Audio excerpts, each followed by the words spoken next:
Hello friends, நான் இன்றைக்கி சிறுதானியத்தில் வெண்பொங்கல் செய்ய போகிறேன். தினை அரிசியில் தான் செய்ய போகிறேன். நான் ஒரு கப்பு தினை அரிசி எடுத்துக்கலாம்.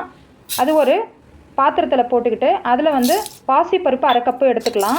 இதை நல்லா மிக்ஸ் பண்ணிவிட்டு ஒரு 2-3 முறை தண்ணியை ஊற்றி நல்லா வாஷ் பண்ணிக்கோங்க.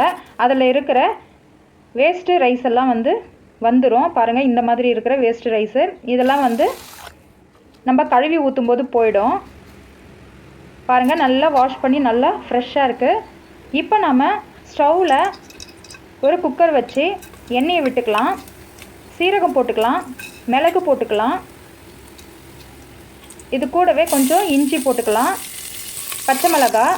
இது நல்லா வதக்கி விட்டுட்டு இப்போ தண்ணி விட்டுக்கலாம். ஒரு கப்பு தினை அரிசிக்கு 5 கப்பு தண்ணியை நான் ஊற்றுறேன். அப்போ தான் நல்லா குழஞ்சி வரும். இந்த தினை அரிசி நல்லா தண்ணியை உறிஞ்சிடும். அதனால் நிறைய தாராளமாக ஊற்றணும்.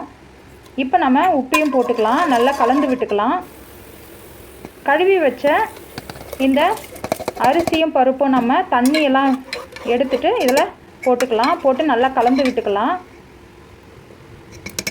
கலந்து விட்டுட்டு இப்போது கொதிக்க ஆரம்பிச்சிடுச்சு தண்ணி. இப்போ நம்ம மூடி போட்டு விசில் போட்டுக்கலாம்.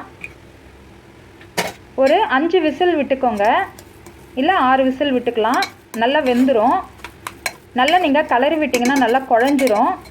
அந்தளவுக்கு நம்ம தண்ணி விட்டுருக்கோம். சூப்பராக இருக்கும். அவ்வளோதாங்க, இந்த பொங்கல் ரெடி ஆகிடுச்சு. இதை நம்ம தாளிக்கிறதுக்கு ஸ்டவ்வில் பேன் வச்சு நெய் விட்டு முந்திரி பருப்பு போட்டு கருவேப்பிலை போட்டு நம்ம பொங்கலில் தாளிச்சிக்கலாம். அவ்வளோதாங்க, பொங்கல் ரெடி ஆகிடுச்சு. இது கூட சாம்பார், தேங்காய் சட்னி, கார சட்னி வச்சு சாப்பிட்டோம்னா அட்டகாசமாக இருக்கும். நீங்களும் ட்ரை பண்ணி பாருங்கள். பிடிச்சிருந்தால் லைக் பண்ணுங்கள், ஷேர் பண்ணுங்கள், சப்ஸ்கிரைப் பண்ணுங்கள், பெல் ஐக்கனை கிளிக் பண்ணுங்கள். அடுத்து ஒரு சூப்பரான ரெசிபியோடு சந்திக்கிறேன். நன்றி, வணக்கம்.